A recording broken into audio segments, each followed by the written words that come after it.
This past weekend, we had a yard sale, and let me tell you, by hour 2, I was already questioning all of my life choices. The sorting, the pricing, the haggling, even though the majority of the stuff was under $1. We were not there to make a lot of money. We were there to get rid of our clutter. It felt like I was reliving every bad purchase I'd ever made, and as I stood there watching people dig through boxes of my used-to-be must-haves, all I could think of was, I never want to do this again. Ever. But here's the thing, it wasn't just about the stuff. It was about how easy it is for things, expensive things, to come into our lives without us even realizing how much they're costing us. Not just in money, but in space, time, and stress. And that's the same thing happening to the middle class right now. We're collecting expenses the way I used to collect throw pillows, without thinking about what it's really costing us long term. Hi, my friend, I'm Sarah from FrozenPennies.com. I'm a financial coach and author of Fundamentally Frugal, link below. And today I'm sharing 10 things the middle class may not be able to afford in less than a decade and what we can do about each one. Because if there's one thing I learned from that yard sale, it's this. You don't want to wait until it's too late to start clearing out the stuff that's weighing you down. And number 3, that one's creeping up fast, faster than you think. Healthcare. Healthcare is one of those things you don't think about until you need it. Then suddenly, it's all you can think about. Even with good insurance, the cost can pile up fast. You've got the monthly premiums, which already feel like a car payment, and then there's the deductible that has to be paid before your insurance covers much of anything. If you need surgery, have a chronic illness, or have kids who always seem to catch whatever is going around, it can feel like you're just handing over money every month and still paying big bills when care is actually needed. One thing a lot of people don't realize is how different prices can be for the exact same procedure, depending on where you go. An MRI at an imaging center might be $500, while across town it's $1,800 for the same thing. Websites like Healthcare Blue Book or your insurance company's cost estimator tool can help you compare prices before you even schedule. And yes, you can ask for a cash price even if you have insurance. Sometimes paying cash up front is cheaper than going through your plan. Another big way to save is to focus on preventative care. Annual checkups, vaccinations, and screenings are often included at no cost with your insurance. Skipping them might save a copay today, but it can cost thousands later if a small problem becomes a big one. If your employer offers a health savings account, HSA, or flexible spending account, FSA, take advantage of it. HSA is especially powerful because the money goes in tax-free, grows tax-free, and comes out tax-free for qualified medical expenses. It's like having a little healthcare emergency fund that also helps your taxes. And here's something a lot of people don't know. You can negotiate your medical bills. If you get a statement that makes your draw drop, call the billing department. Ask if there's a prompt pay discount or if they'll set up an interest-free payment plan. Many hospitals also have financial assistance programs, even if you think you won't qualify. The worst they can say is no, and the best case is you end up paying a whole lot less. And finally, think about your prescriptions. Always ask your doctor if there's a generic version, and check big box stores like Costco or Walmart for discount drug programs. GoodRx and Single Care are free tools that can help you find the lowest price nearby. Sometimes it's cheaper to skip the insurance card and just pay the discount cash price. But the real secret to managing your health costs, making sure your budget has a line for medical expenses, even when you're healthy. That way you're not scrambling or swiping a credit card when the bill comes. Healthcare will probably always be expensive, but with a little planning and a lot of questions, you can cut down those costs and keep more money in your pocket. Now, I'm in the process of looking at healthcare for myself. My husband just qualified for Medicare, and that leaves me without insurance until open enrollment. It's unfortunate. I'm looking at a lot of money each month, unfortunately. It's looking at $500 to $800 a month just for me. Luckily, I have an insurance broker to help me at no charge find the right insurance that won't break my budget. Homeownership. Owning a home has been a symbol of stability for generations. It's where families raise kids, make memories, and build equity. But lately, it's starting to feel like a dream that's slipping away. Home prices have climbed so fast that many first-time buyers are getting priced out before they even get started. Add in mortgage rates that are double what they were just a few years ago, and it's no wonder so many people are feeling stuck renting. If you've ever spent months scrolling through online listings only to realize every house in your price range needs a full remodel or is in an area far from your work, you know how frustrating it can be. But there are always ways to make homeownership more possible. Look into house hacking. Buying a duplex or renting out a spare room can help cover your mortgage. You can also look into co-buying with a trusted family member or friend to share the cost. And if you're open to moving, sometimes even a 30-minute drive out of a big city can lower prices dramatically. My cousin did this in North Carolina. He bought a duplex and lived in one side while renovating the other. Then, once the renovations were done, he moved to the renovated side and started on the next. Now, he's planning on renting it to his parents who have just retired. None of this works, though, if your budget is a guessing game. The families who are still buying homes right now, almost all of them have a written plan for their money and know exactly what they can afford before they start looking. Retirement savings. If you're Gen X, retirement can feel like a giant question mark hanging over your head. We're the first generation to grow up watching pensions disappear. The first to be told, you're on your own, save it for yourself. And now we're hearing whispers that Social Security might not be there for us when we need it. Our parents had company pensions and could count on Social Security to cover a big chunk of their living expenses. For us, not so much. That safety net is looking thinner by the day, and it's hard not to feel like we're running out of time to build one of our own. The reality is, many in our generation got a late start saving. We were busy paying off student loans, buying homes in the 90s or early 2000s, and raising kids. Then we got hit by the 2008 recession, and just when things felt steady again, we were slammed by rising costs of living, a pandemic, and another market shakeup in the 2020s. It's no wonder so many Gen Xers feel like they'll be working forever. But here's the thing, it's not too late. We might not be able to go back and start earlier, but we can turn up the heat right now. First, make it automatic. Set up a direct deposit or payroll deduction in a retirement account so you're not relying on willpower to move the needle yourself. Even if it's a small amount, it builds the habit and gets the compound interest clock ticking. If your employer offers a match, that's free money. Never leave that on the table. And for those who are self-employed or working side hustles, look into a solo 401k or SEP IRA, which is what I'm looking at right now. These accounts let you save much more than a regular IRA and still get tax benefits. Another Gen X advantage is that we're close enough to retirement to see it, but far enough away to make changes that truly matter.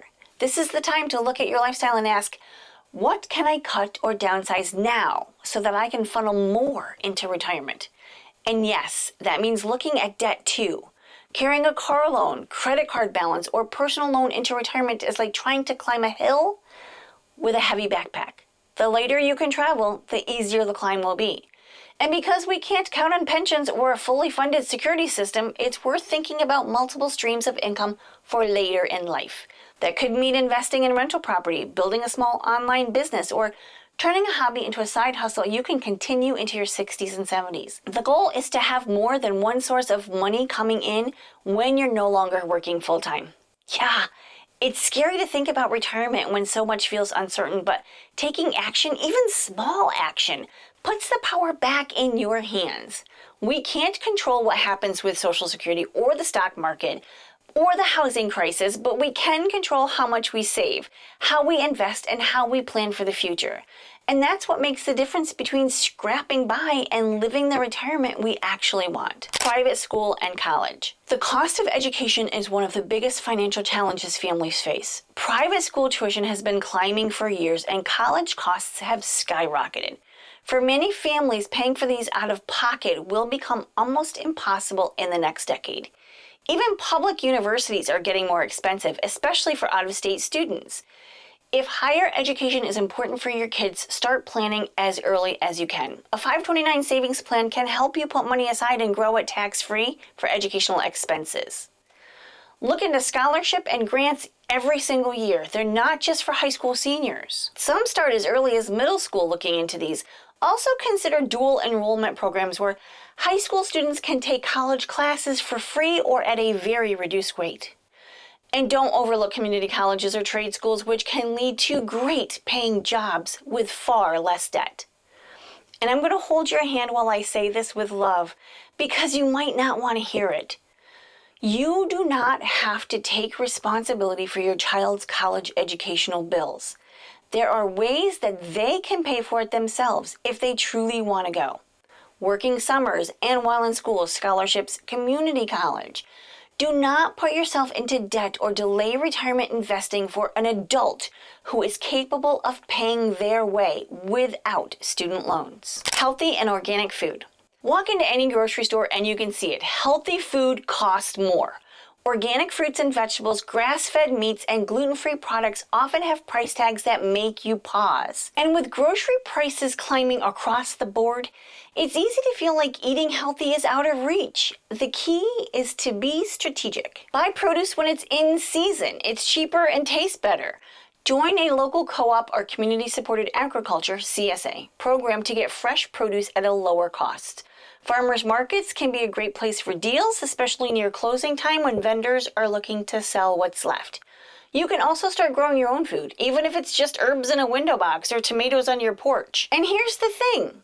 When you're not spending $300 on groceries you didn't plan for, that's money that can go toward paying down debt or padding your savings. Internet and streaming. High-speed internet is no longer a luxury. It's a necessity for work, school, and staying connected, but between internet service and multiple streaming subscriptions, it's easy to spend $100 or more on each month without realizing it.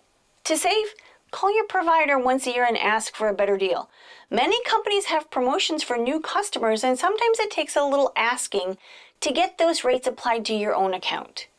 Rotate streaming subscriptions instead of paying for them all at once. Keep one or two active for a couple of months, then switch to different ones. You'll save money and always have something new to watch. Now, I need high-speed internet for my job, and that's up to $83 a month now. We don't have cable, but add 2 streaming services, and we're already looking at over $100 a month. Fitness and wellness. Staying healthy is important, but gym memberships, boutique workout classes, and personal trainers are getting more expensive.